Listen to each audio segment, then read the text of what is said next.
Should one pursue the life of philosophy? And how does the latter differ from the former? But perhaps you still don't understand what I mean. No, I don't. Then let me explain myself more clearly. We have agreed that there is such a thing as good and such a thing as pleasure, and that pleasure is not the same as good. We have also agreed that the pursuit and acquisition of pleasure is different from the pursuit and acquisition of good. Do you agree with me so far?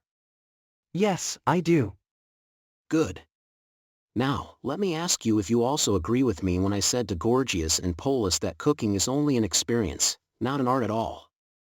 I argued that while medicine is an art that considers the nature and constitution of the patient, with principles of action and reason in each case, cooking, in its pursuit of pleasure, never considers the nature or reason of that pleasure. Instead, it goes straight to its goal without any consideration or calculation, relying on experience and routine, and merely preserving the memory of what has usually produced pleasure. First, consider whether I have proven what I was saying, and then consider whether there are similar processes that deal with the soul. Some of these processes are artistic, providing for the soul's highest interest, while others disregard that interest and focus solely on the pleasure of the soul, without considering whether those pleasures are good or bad. Their only aim is to provide gratification, regardless of its quality. In my opinion, Calicles, such processes exist, and this is what I call flattery, whether it concerns the body or the soul, or whenever it is employed to seek pleasure without any consideration of good and evil. Now, please tell me if you agree with this notion or if you have a different opinion. I don't have a different opinion. On the contrary, I agree. It will bring the argument to an end sooner and please my friend Gorgias. Is this notion true for one soul or for two or more? Equally true for two or more. So, a person can please a whole assembly without considering their true interests? Yes. Can you tell me which pursuits bring delight to mankind? Or, if you prefer, let me ask, and you answer, which of them belong to the pleasurable category and which do not? First, what do you think about flute playing? Doesn't it appear to be an art that seeks only pleasure, Calicles, without any other purpose? I agree. The same goes for all similar arts, like playing the lyre at festivals, right? Yes. And what about choral art and dithyrambic poetry? Are they not of the same nature? Do you think Synesius, the son of Meles, cares about the moral improvement of his audience, or is he only concerned with giving pleasure to the crowd? There's no doubt about Synesius, Socrates. And what about his father, Meles the harp player? Did he perform with the intention of benefiting his audience? Can we say he even considered their pleasure? Because his singing was a burden to his listeners. And what about harp playing and dithyrambic poetry in general? Were they not invented solely for the sake of pleasure? That's how I see them. And what about tragedy, the solemn and respected art? What are its goals? Does it only aim to please the audience, or does it challenge them and discuss their pleasant vices, willingly proclaiming both welcome and unwelcome truths through words and songs? In your opinion, which characterizes tragedy? There's no doubt, Socrates, that tragedy is focused on pleasure and satisfying the audience. Calicles, isn't that the kind of thing we were just talking about as flattery?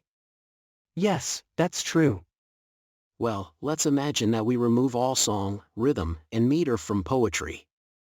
What's left is speech, right? Compare Republic. Yes. And this speech is directed towards a crowd of people? Yes. So, poetry is a kind of rhetoric? True. And don't the poets in the theaters seem like rhetoricians to you? Yes. So now we have discovered a kind of rhetoric that is directed towards a crowd of men, women, and children, both free and enslaved. And this is not to our liking, as we have described it as being like flattery. That's true. Very well. And what do you think of the other rhetoric that addresses the Athenian assembly and the assemblies of free people in other states? Do the rhetoricians always seem to you to aim for what is best and seek to improve the citizens with their speeches?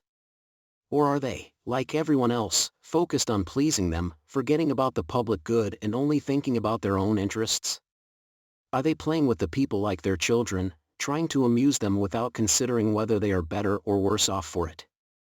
I must differentiate. Some genuinely care about the public in what they say, while others are as you described. I am satisfied with the admission that rhetoric can be divided into two kinds. One is mere flattery and disgraceful declamation, while the other is noble and aims to train and improve the souls of the citizens. It strives to say what is best, whether it is welcome or unwelcome to the audience. But have you ever known such a rhetoric?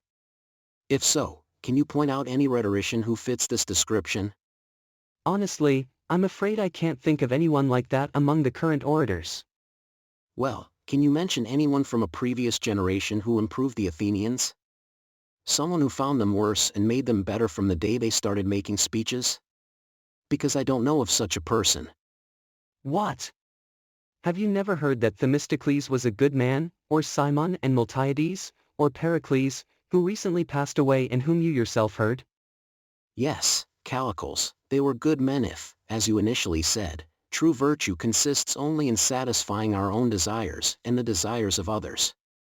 But if not, and if, as we later agreed, satisfying some desires makes us better and others worse, and we should gratify the former and not the latter, and there is an art in distinguishing between them, can you tell me if any of these statesmen did make that distinction? No, I can't. Yet, surely, Callicles, if you look, you will find such a person. Let's calmly consider whether any of them fit the description I gave. Won't a good person, who speaks with the aim of doing what's best, speak with reference to some standard and not randomly?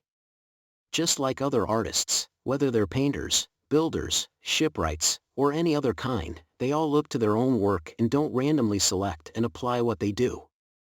They strive to give it a definite form. The artist arranges all things in order and makes sure each part harmonizes and agrees with the others until they've created a regular and systematic whole. This is true for all artists. Similarly, trainers and doctors, as we discussed earlier, bring order and regularity to the body. Do you deny this? No, I admit it. So, a house where order and regularity prevail is good, while one with disorder is bad, right? Yes. The same goes for a ship, correct? Yes. And the same can be said for the human body? Yes. And what about the soul? Will a good soul be one where disorder prevails, or one with harmony and order? Based on our previous admissions, it would be the latter. What do we call the effect of harmony and order in the body? I suppose you mean health and strength? Yes, exactly. And what name would you give to the effect of harmony and order in the soul? Try to find a name for that as well. Why don't you give the name yourself, Socrates? Well, if you'd prefer me to, I will. And you can tell me if you agree or not, and if not, you can refute and respond to me. I believe that healthy is the name given to the regular order of the body, which results in health and all other bodily excellences. Is that true or not? True. And lawful and law are the names given to the regular order and action of the soul, which make people lawful and orderly. And that's how we have temperance and justice, right? Agreed. So, won't a true rhetorician who is honest and understands their art focus on these things in all the words they address to people's souls and in all their actions, both in what they give and what they take away? Won't their aim be to implant justice in the souls of their fellow citizens and remove injustice, to implant temperance and remove intemperance, to implant every virtue and remove every vice? Do you agree? I agree. Callicles, what's the point of giving a sick person, who is already in bad health, delicious food or drink or any other pleasant thing that could actually harm them or even make them worse? Isn't that true? I won't deny it. In my opinion, if a person's body is in a bad state, their life is also bad. Would you agree? Yes. When a person is healthy, doctors usually allow them to eat when they're hungry and drink when they're thirsty, and satisfy their desires as they please. But when they're sick, doctors hardly let them satisfy their desires at all. You would agree with that, right? Yes. And doesn't the same argument apply to the soul? When the soul is in a bad state, senseless, intemperate, unjust, and unholy, its desires should be controlled. It should be prevented from doing anything that doesn't contribute to its own improvement. Yes. This treatment is better for the soul itself, isn't it? Of course. And restraining the soul from its appetites is a form of discipline? Yes. So, discipline is better for the soul than intemperance or lack of control, which you are just advocating for. I don't understand you, Socrates. I wish you would ask someone who does. Here we have someone who can't stand being improved or subjected to the discipline that the argument speaks of. I'm not paying attention to anything you're saying. I've only been answering out of politeness to Gorgias. What should we do then? Should we stop in the middle? You can decide for yourself. Well, people say that a tail should have a head and not break off in the middle, and I wouldn't want the argument to continue without a head. Please, continue a little longer and provide the head. You're being tyrannical, Socrates. I wish you and your argument would rest, or that you would find someone else to argue with. But who else is willing? I want to finish the argument. Can't you finish without my help? Just keep talking or question and answer yourself. Must I then say, like Epicharmus, 2 men spoke before, but now one shall be enough? I suppose there's absolutely no help. And if I have to continue the inquiry by myself, I will first remark that not only I, but all of us, should have the ambition to know what is true and what is false in this matter, because discovering the truth is a common good. Now, I will proceed to argue according to my own understanding. But if any of you think that my conclusions are untrue, you must interrupt and refute me, because I don't speak from any knowledge of what I'm saying. I'm an inquirer like all of you, and therefore, if my opponent says something that is convincing, I will be the first to agree with them. I'm speaking on the assumption that the argument should be completed. But if you think otherwise, let's stop and go our separate ways. Socrates, I think we shouldn't go our separate ways until you've completed the argument. That seems to be the wish of the rest of the company as well. I, myself, would very much like to hear what else you have to say. I too, Gorgias, would have liked to continue the argument with Callicles, and then I might have given him a response in return for his argument. But since you, Callicles, are unwilling to continue, I hope that you will listen and interrupt me if you think I'm mistaken. And if you refute me, I won't be angry with you like you are with me. Instead, I will consider you the greatest of benefactors in my mind. My friend, don't worry about me. Just continue. Then listen to me as I summarize the argument. Is pleasure the same as goodness? No, Callicles and I agree on that. And should pleasure be pursued for the sake of goodness, or should goodness be pursued for the sake of pleasure? Pleasure should be pursued for the sake of goodness. And we experience pleasure when we are pleased, and we consider something good when it is good for us? Certainly. And we are good, and all good things are good when they possess some virtue, whether it's in us or in them? That's what I believe, Callicles. But the virtue of each thing, whether it's a body or a soul, an instrument or a creature, comes to them not by chance, but as a result of the order, truth, and art that are imparted to them. Am I right? I agree. And isn't the virtue of each thing dependent on order or arrangement? Yes, I would say so. And what makes something good is the proper order inherent in it. That's my view. And a soul that has its own order is better than one that lacks order? Definitely. And a soul that has order is orderly? Of course. And something that is orderly is temperate? Without a doubt. And is the temperate soul good? I can give no other answer, my dear Callicles. Do you have any? Go on, my good friend. Then I will continue by saying that if the temperate soul is the good soul, then the soul that is foolish and intemperate is the bad soul. Very true.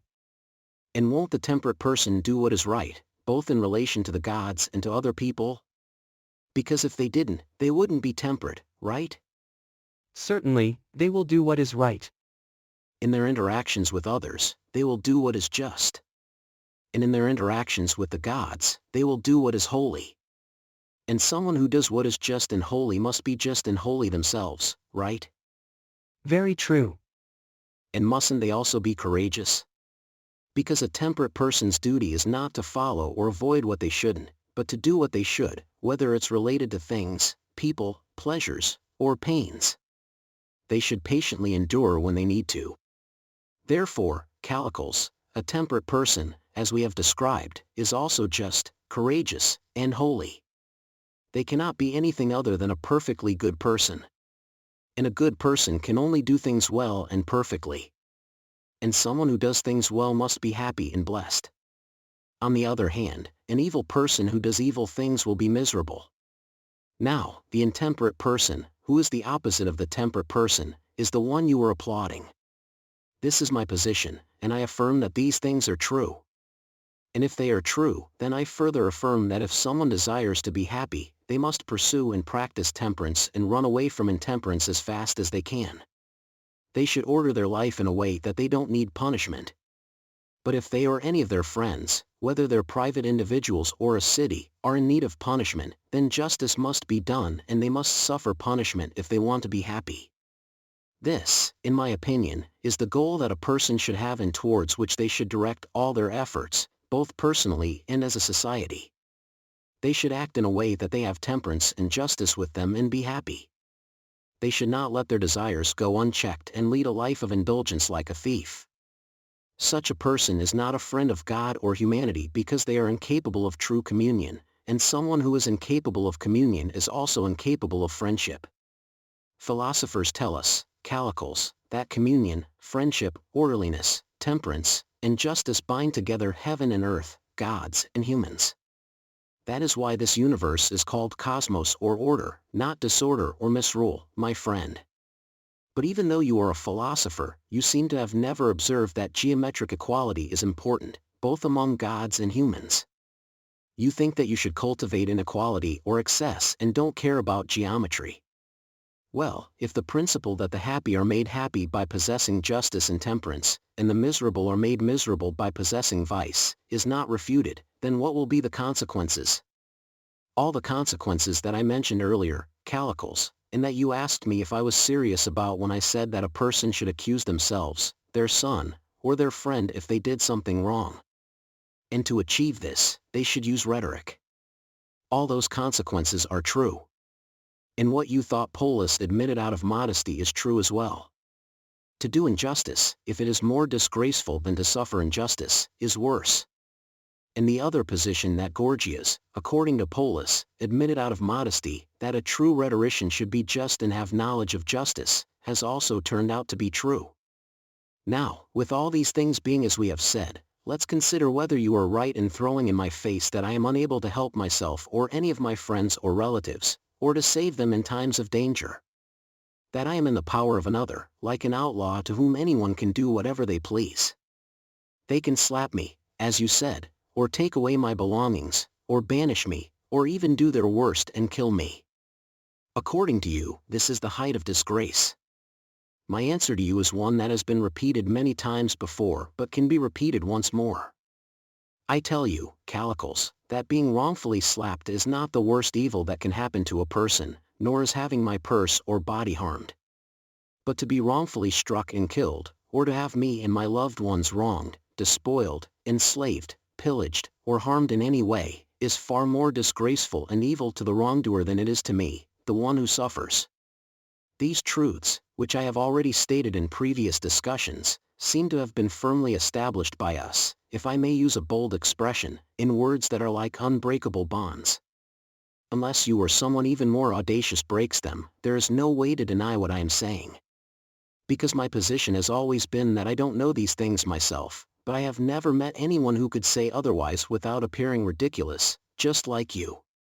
This is still my position, and if what I am saying is true, and injustice is the worst evil for the doer of injustice, and yet there is an even greater evil, compare republic, in an unjust person not facing punishment, what is that defense that will make a person truly ridiculous if they lack it? Mustn't the defense be one that can prevent the greatest human evils? And wouldn't the worst defense be one that cannot protect oneself, one's family, or one's friends? The next worst defense would be one that cannot prevent the second greatest evil, and so on for other evils. The extent of the evil determines the honor of being able to prevent them to a certain degree, and the shame of being unable to prevent them. Am I not correct, Calicles?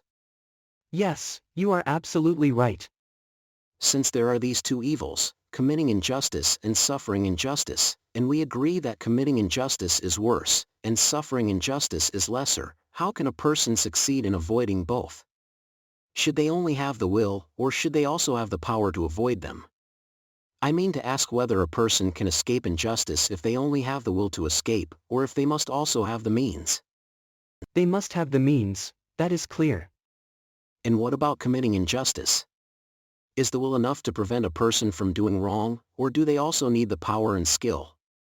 And if they haven't studied and practiced, will they still be unjust? Could you please tell me, Calicles, whether you think Polus and I were right in concluding that no one commits wrong willingly, but rather against their will? Fine, Socrates, if you'll just stop. So, it seems that power and skill must be acquired in order to avoid committing injustice? Certainly. And what skill will protect us from suffering injustice, at least to some extent? I want to know if you agree with me, because I believe that such a skill belongs to someone who is either a ruler or even a tyrant themselves, or someone who is equal and close to the ruling power. Well said, Socrates. And please note how willing I am to praise you when you speak sensibly. Consider and tell me if you would approve of another view of mine. To me, it seems that every person is most friendly towards the person who is most similar to them, like attracts like, as the ancient sages say. Would you agree with this? I would. But when a tyrant is rude and uneducated, he can be expected to fear anyone who is superior to him in virtue, and he will never be able to truly be friends with them. That is true. Nor will he be friends with anyone who is greatly inferior to him, because the tyrant will despise them and not consider them as true friends. That is also true. So, the only worth mentioning friend that a tyrant can have is someone who has the same character, likes, and dislikes, and is willing to be subject and subservient to them. This person will have power in the state, and no one will harm them without consequence. Is that correct? Yes.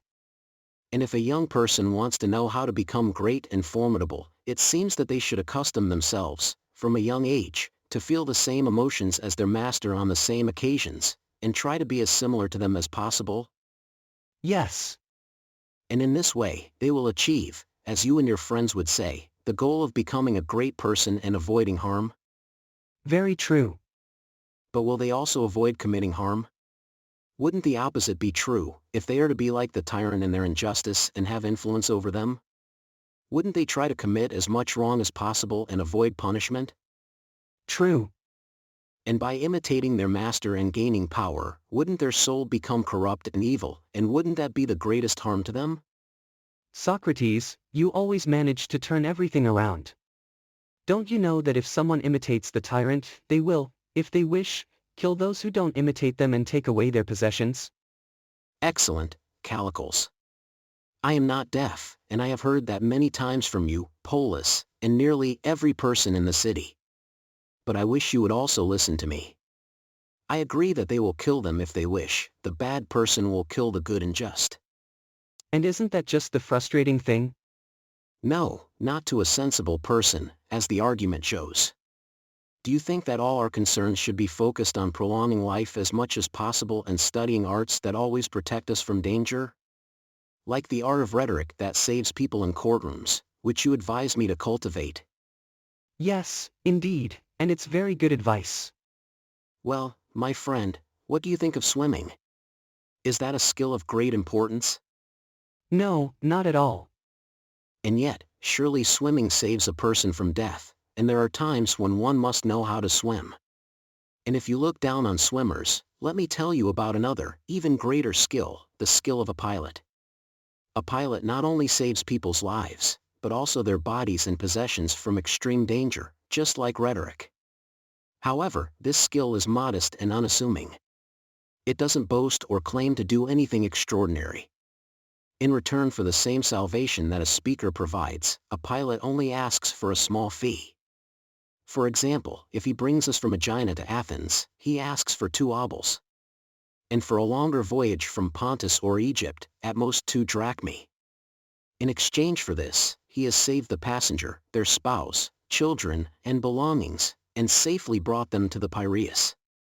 The pilot, who is the master of this skill, walks around the seashore by his ship in a humble manner. He knows that he cannot determine who among his fellow passengers he has helped or harmed by not allowing them to drown. He understands that they are the same when they disembark as they were when they embarked, with no improvement in their bodies or souls. He believes that if a person afflicted with incurable physical ailments is only to be pitied for escaping death, then someone with incurable diseases of the soul, which is the more valuable part, is even less deserving of a life that offers no benefit to the wicked. Such a person is better off not living, as they cannot live well. Compare Republic. This is why the pilot, despite being our savior, is usually not conceited. The same goes for the engineer, who is just as capable of saving lives as the general or the pilot. The engineer sometimes saves entire cities. Is there any comparison between the engineer and the speaker? If the engineer were to speak in your grandiose style, Calicles, he would overwhelm you with words, arguing that we should all become engineers and that no other profession is worth considering. He would have plenty to say.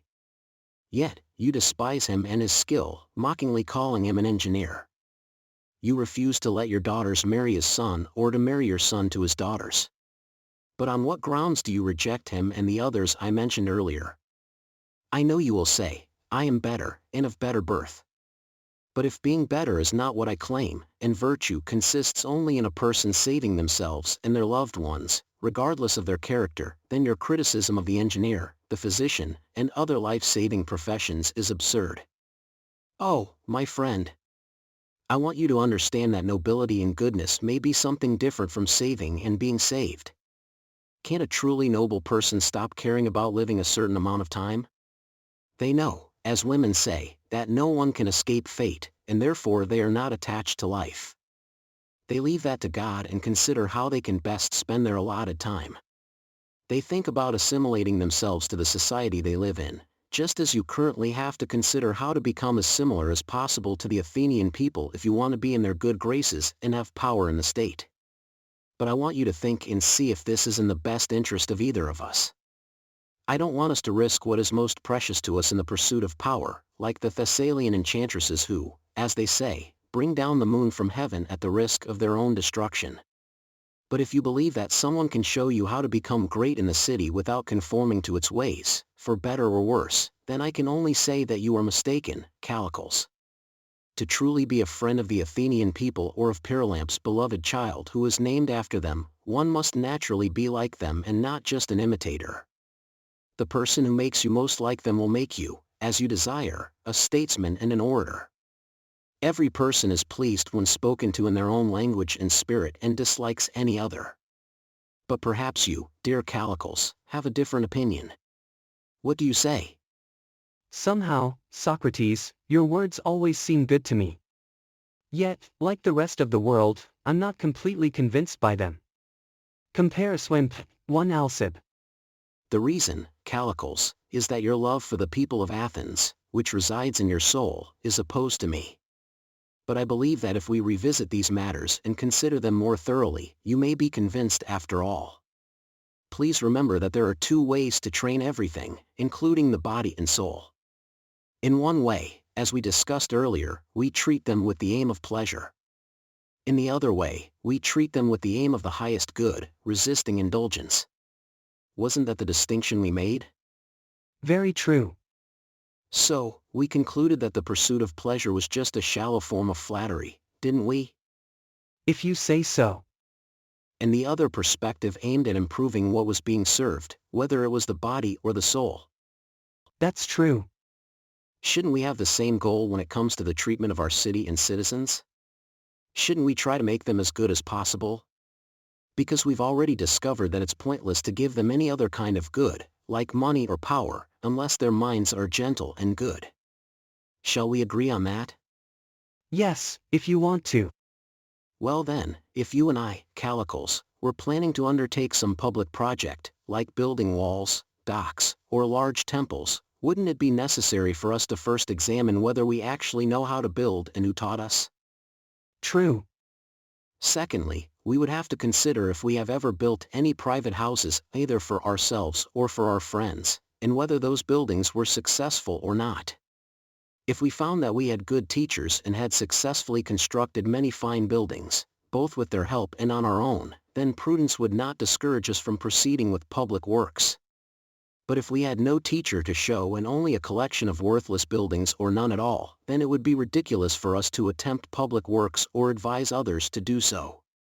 Isn't that true? Certainly. And doesn't the same principle apply in all other cases? If you and I were doctors, and we were advising each other to practice as state physicians, wouldn't I ask about your own health, and wouldn't you ask about mine? Has Socrates himself ever been known to cure anyone, whether slave or freeman? I would ask the same questions about you. And if we concluded that no one, whether citizen or stranger, man or woman, had ever benefited from our medical skills, then it would be absurd for us or anyone else to set up as state physicians and advise others to do the same without first practicing privately and gaining experience. Isn't this like starting with a big jar when learning the potter's art? It's foolish, isn't it? True. And now, my friend, since you are already becoming a public figure and are criticizing me for not being one, let's ask each other a few questions.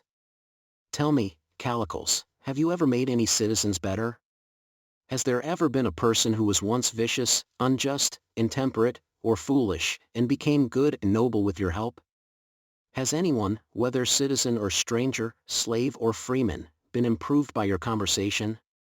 Please, Calicles, if someone were to ask you these questions, what would you answer? Whom would you say you have improved through your influence? Perhaps you have done good deeds of this kind as a private individual before you entered the public sphere. Why won't you answer? You're being argumentative, Socrates. No, I'm asking because I genuinely want to know how you think affairs should be administered among us. When you come to power, do you have any other goal besides improving the citizens? Haven't we already agreed many times that this is the duty of a public figure? If you won't answer for yourself, then allow me to answer for you. But if this is what a good person should achieve for the benefit of their own state, let me remind you of the names you mentioned earlier, Pericles, Cimon, Miltiades, and Themistocles. Do you still think they were good citizens? I do. But if they were good, then it's clear that each of them must have made the citizens better instead of worse. Yes. So, when Pericles first started speaking in the assembly, the Athenians weren't as good as they were when he spoke last? It's very likely. No, my friend, likely is not the word. If he was a good citizen, then the conclusion is certain. And what difference does that make? None. I just want to know whether you believe the Athenians were made better by Pericles or, on the contrary, corrupted by him. Because I've heard that he was the first to give the people pay, making them lazy and cowardly, and encouraging their love for idle talk and money. You heard that from those who imitate the Spartans and criticize everything. But what I'm about to tell you is not hearsay. You and I both know it to be true. At first, Pericles was highly regarded and his character was unquestioned by the Athenians. This was during a time when they weren't as good. But later, when they had been made good and gentle by him, towards the end of his life, they accused him of theft and almost put him to death. Clearly, they believed he was a criminal. Well, how does that prove that Pericles was bad? Wouldn't you say that someone who received gentle animals like donkeys, horses, or oxen and made them aggressive and wild would be a bad caretaker? If he received them without them kicking, butting, or biting him, and then implanted these savage behaviors in them? Would he not be a bad caretaker of any animals if he received them gentle and made them fiercer than they were before? What do you think? I will agree and say yes. And will you also agree that man is an animal? Certainly. And wasn't Pericles a shepherd of men? Yes. If he was a good political shepherd, shouldn't the animals under his care, as we acknowledged earlier, have become more just instead of more unjust? That's true. And aren't just men gentle, as Homer says? Or do you have a different opinion? I agree. Yet Pericles actually made them more savage than they were before, and their savagery was directed towards him, which he surely did not desire. Do you want me to agree with you? Yes, if what I'm saying seems true to you. Fine, I agree. And if they were more savage, wouldn't they also be more unjust and inferior? I agree again. Then, according to this view, Pericles was not a good statesman? That is, according to your view. No, it's your view, based on what you admitted. Let's consider Cimon. Didn't the people he was serving ostracize him so they wouldn't have to hear his voice for 10 years? The same thing happened to Themistocles, and they even exiled him. They also voted to throw Miltiades, the hero of Marathon, into the pit of death, and he was only saved by the Prytanes. If they were truly good men, as you claim, these things would never have happened to them. Good charioteers are not the ones who initially keep their place and then, once they have tamed their horses and become better charioteers, are thrown out. That's not how it works in charioteering or any profession. What do you think? I don't think so. Well, if that's the case, then what I said earlier is true. In the Athenian state, no one has ever proven themselves to be a good statesman. You admitted that this was true of our present statesmen but not of the former ones, and you preferred the former. Yet, they turned out to be no better than our present ones. So, if they were rhetoricians, they didn't use the true art of rhetoric or flattery, or they wouldn't have fallen out of favor. But surely, Socrates, no living man has ever come close to their performances. Oh, my dear friend, I'm not criticizing them as servants of the state. I do think that they were certainly more useful than those who are currently in power, and better able to fulfill the desires of the state. But when it comes to transforming those desires and not allowing them to have their way, and using their powers of persuasion or force to improve their fellow citizens, which is the main goal of a truly good citizen, I don't see that they were any better than our present statesmen. Although I admit that they were more skilled at providing ships, walls, docks, and all that. You and I have a ridiculous way of arguing. Throughout our discussion, we keep going around in circles and constantly misunderstanding each other. If I'm not mistaken, you have admitted and acknowledged more than once that there are two kinds of actions related to the body and two related to the soul. One of the two is serving, which provides food, drink, clothing, blankets, shoes, and all that when our bodies are hungry, thirsty, or cold. I intentionally use the same examples as before so that you can understand me better. The provider of these things can either offer them wholesale or retail, or they can be the ones who make them, like the baker, the cook, the weaver, the shoemaker, or the leatherworker. In doing so, they naturally believe that they are serving the body.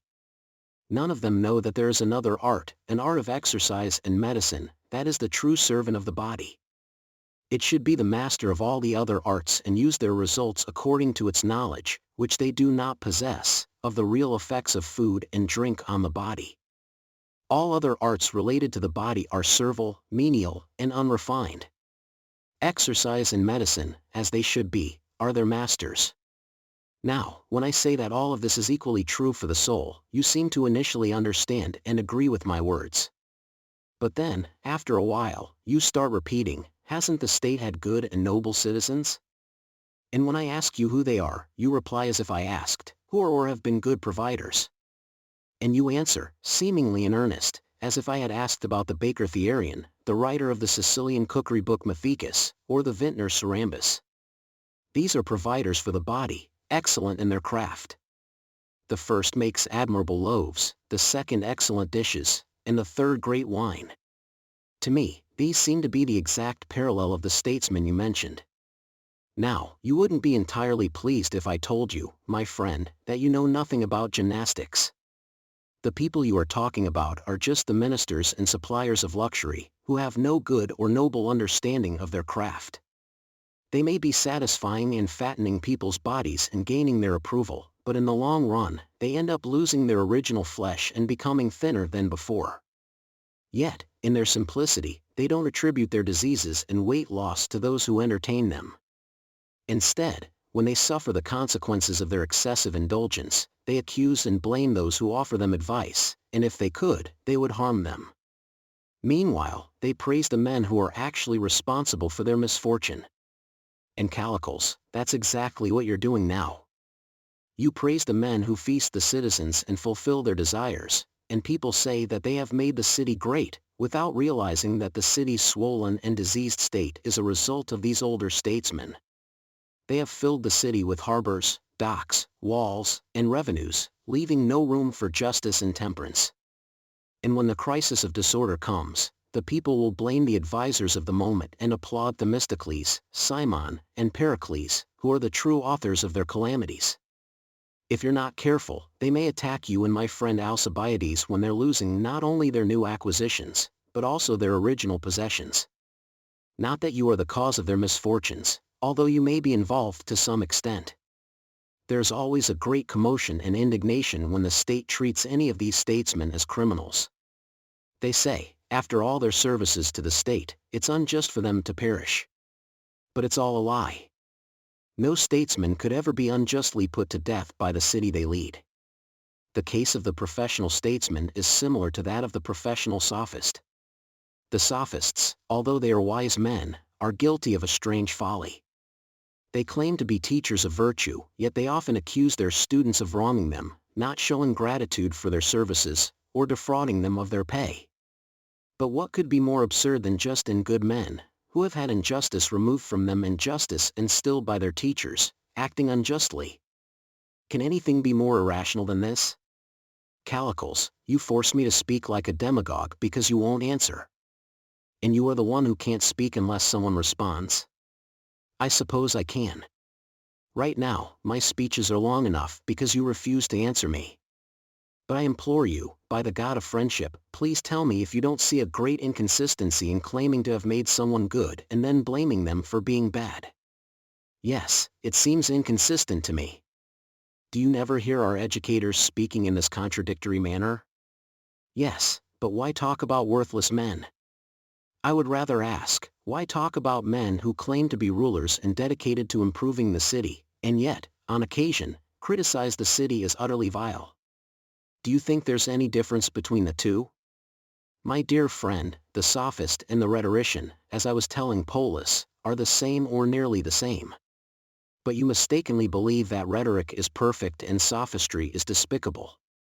The truth is that sophistry is superior to rhetoric, just as legislation is to practicing law, or gymnastics is to medicine. The orators and sophists, I believe, are the only ones who can't complain about the harm that comes from what they teach others without also accusing themselves of not benefiting those they claim to help. Isn't that a fact? Certainly it is. If they were right in claiming that they make people better, then they are the only ones who can afford to leave their payment to those who have benefited from them. But if someone has been benefited in any other way, let's say they were taught to run by a trainer, they might defraud the trainer of their payment if the trainer left it up to them and didn't make an agreement to receive money once they achieved their maximum speed. People don't act unjustly because they lack speed, but because they are unjust. Very true. And someone who removes injustice is in no danger of being treated unjustly. Only they can safely leave their payment to their students if they truly have the ability to make them good. Am I right? Yes. So, we have found the reason why it's not dishonorable for someone to receive payment when they are called in to advise on building or any other art. Yes, we have found the reason. But when the question is how a person can become their best self and effectively govern their family and state, it is considered dishonorable to refuse to give advice for free, right? That's true. And why is that? Because only such benefits inspire a desire to repay them, and it is evident that a benefit has been given when the benefactor receives something in return. Is this correct? It is. So, which service to the state are you inviting me to? Please decide for me. Should I be the state's physician, striving to make the Athenians as good as possible? Or should I be the state's servant and flatterer? Speak honestly and openly, as you did at first and should do again, and tell me what you truly think. I say that you should be the servant of the state. The flatterer? Well, sir, that is quite an honorable invitation. The mission, Socrates, or whatever you prefer. Because if you refuse, there will be consequences. Don't repeat the old story that someone might kill me and take my money. Because then I would have to repeat the old response, that the one who likes to kill me and take my money will be a bad person, killing the good, and the money will be of no use to them. They will wrongly use what they wrongly took, and if wrongly, basely, and if basely, harmfully. How confident you are, Socrates, that you will never come to harm. You seem to think that you are living in another country and can never be brought to court, which is very likely to happen if some miserable and mean person decides to do so. Then I must truly be a fool, Callicles, if I don't know that in the Athenian state, any person can suffer anything. And if I am brought to trial and face the dangers you speak of, the one who brings me to trial will be a villain, of that I am certain. Because no good person would accuse the innocent. And I won't be surprised if I am put to death. Shall I tell you why I expect this? Please do. I believe that I am the only, or almost the only, Athenian living who practices the true art of politics. I am the only politician of my time. Now, since when I speak, my words are not aimed at gaining favor, and I seek what is best rather than what is most pleasant, not intending to use the arts and charms that you recommend, I will have nothing to say in the court of justice. And you could argue with me, just as I was arguing with. I will be tried just as a physician would be tried in a court of young boys, accused by the cook. What would the physician reply in such circumstances if someone accused him, saying, "Oh, my boys, this man has done many evil things to you. He is the cause of your suffering, especially among the young ones. He cuts, burns, starves, and suffocates you until you don't know what to do. He gives you the bitterest potions and makes you hungry and thirsty. How different from the variety of foods and sweets with which I spoiled you." What do you think the physician would be able to respond in such a predicament? If he spoke the truth, he could only say, "All these evil things, my boys, I did for your health." And wouldn't there be an outcry among the jury if he said that? How they would protest. I dare say. Wouldn't he be completely at a loss for a reply? Certainly. And I will be treated in the same way, as I well know, if I am brought before the court. Because I won't be able to recount to the people the pleasures I have provided for them, which, although I don't envy those who provide or enjoy them, are considered by them to be benefits and advantages. And if someone says that I corrupt young men and confuse their minds, or that I speak ill of old men and use harsh words towards them, whether in private or public, it is useless for me to reply, as I truly might, "I do all this for the sake of justice and for your benefit, my judges, and nothing else." And therefore, there is no telling what might happen to me. And do you think, Socrates, that a person who is defenseless like this is in a good position? Yes, Callicles, if they have that defense which, as you have often acknowledged, they should have, if they are their own defense and have never said or done anything wrong, whether in relation to gods or humans. This has been repeatedly acknowledged by us as the best kind of defense.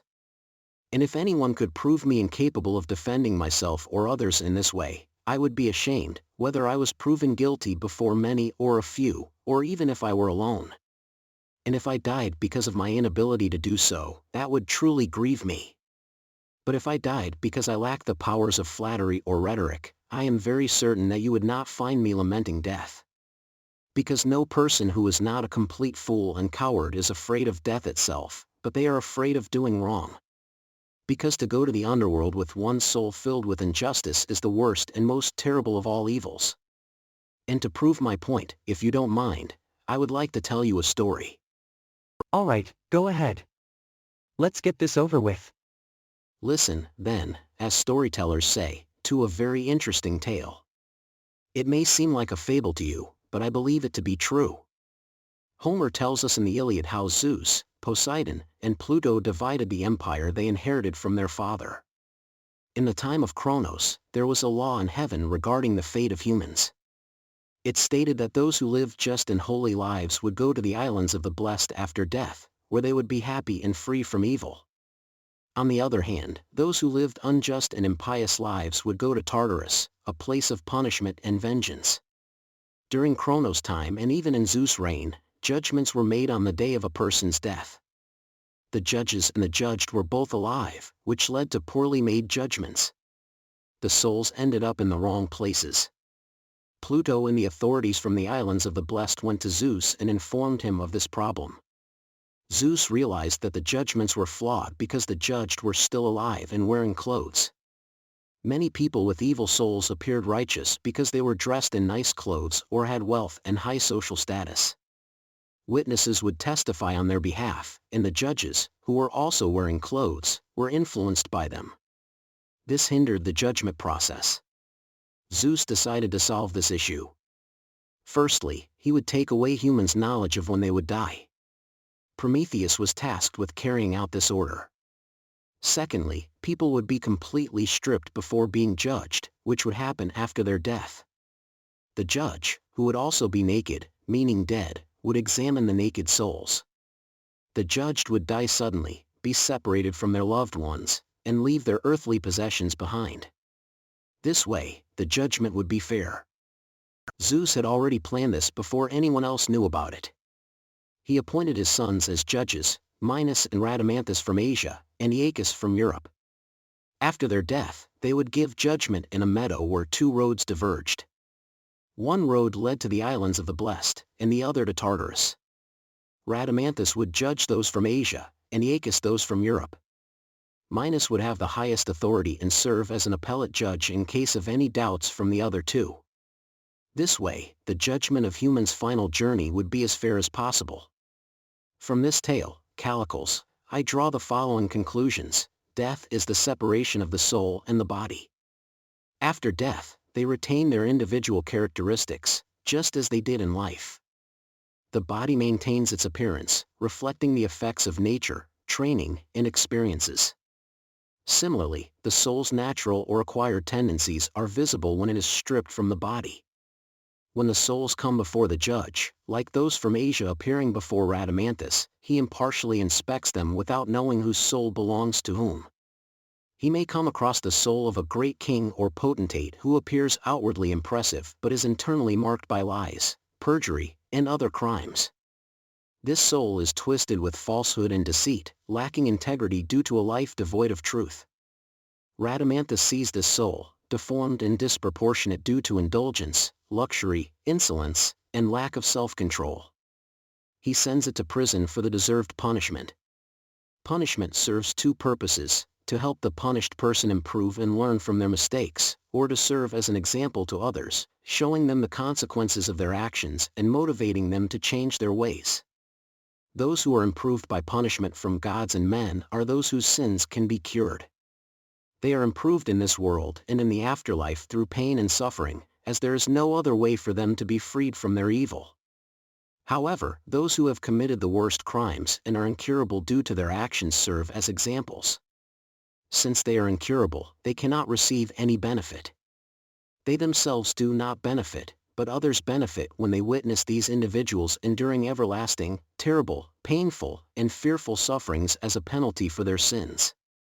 They are displayed as examples in the prison of the underworld, serving as a spectacle and a warning to all unrighteous people who end up there. Among them, as I confidently assert, will be Archelaus if Polus accurately reports about him, as well as any other tyrant who resembles him. Most of these fearful examples, as I believe, come from the class of tyrants, kings, potentates, and public figures, as they commit the greatest and most impious crimes due to their power. Homer testifies to this truth, as he describes kings and potentates who suffer everlasting punishment in the underworld, such as Tantalus, Sisyphus, and Tydeus. However, no one ever described Thersites or any private individual who was a villain as experiencing everlasting punishment or being incurable. Committing the worst crimes, in my opinion, was not in Thersites' power, and he was happier than those who had such power. No, Callicles, the truly bad people come from the class of those who possess power. Nonetheless, within that very class, there may arise good men who are worthy of admiration. It is a difficult thing, deserving great praise, to live and die justly when one has the power to do wrong. Few achieve this. However, there have been and will be such good and righteous men in Athens and other states who fulfill their responsibilities with righteousness. One such famous individual throughout Greece is Aristides, the son of Lysimachus. But, in general, great men are also bad, my friend. As I was saying, when Rhadamanthus receives a soul of the wicked kind, he knows nothing about the individual's identity or parentage. He only knows that he has encountered a villain. Upon realizing this, he determines whether the person is curable or incurable and sends them off to Tartarus, where they receive their appropriate retribution. On the other hand, he admires the soul of a just person who has lived in holiness and truth, whether they were a private individual or not. I would say, Callicles, that it is most likely that this person is a philosopher who has focused on their own work and not concerned themselves with the actions of others during their lifetime. Rhadamanthus sends such individuals to the islands of the blessed. Aeacus does the same, and both of them hold scepters and judge. Only Minos has a golden scepter and sits observing, as Odysseus in Homer describes him, holding a scepter of gold, and giving laws to the dead. Now, Callicles, I am convinced of the truth of these things, and I contemplate how I can present my soul whole and undefiled before the judge on that day. I renounce the worldly honors that people strive for and only desire to know the truth and live as well as I can. When I die, I want to die as well as I can. I urge all other men to do the same to the best of their abilities. In return for your urging me, I also urge you to participate in the great battle, which is the battle of life and greater than any other earthly conflict. I counter your reproach towards me and say that you will not be able to help yourself when the day of trial and judgment, which I mentioned earlier, comes upon you. You will stand before the judge, the son of Aegina, and when he seizes you and takes you away, you will be disoriented and your head will spin, just as mine would in the courts of this world. Perhaps someone will shamefully slap you on the ears and subject you to various insults. You may consider this to be an old wives' tale that you can dismiss. There might be reason for you to dismiss such tales if we could find something better or truer through investigation. However, now you see that you, Polus, and Gorgias, who are considered the three wisest Greeks of our time, are unable to demonstrate that we should live a life that does not benefit us in the afterlife as well as in this life. Among all that has been said, only one statement remains unshaken, that it is more important to avoid committing injustice than to endure injustice. The reality of virtue, not just its appearance, should be pursued above all else, both in public and private life. When someone has done wrong, they should be disciplined. The next best thing to a person being just is for them to become just and be chastised and punished. They should also avoid flattering themselves or others, whether it be the few or the many. Rhetoric and any other art should be used by them, and all their actions should always be done with a focus on justice. Come with me, and I will lead you to a life of happiness, both in this world and the next, as the argument suggests. Don't worry if someone looks down on you and insults you, if they so desire. Let them strike you, I swear by Zeus, but remain cheerful and don't let their insults bother you. If you are truly good and virtuous, you will never be harmed.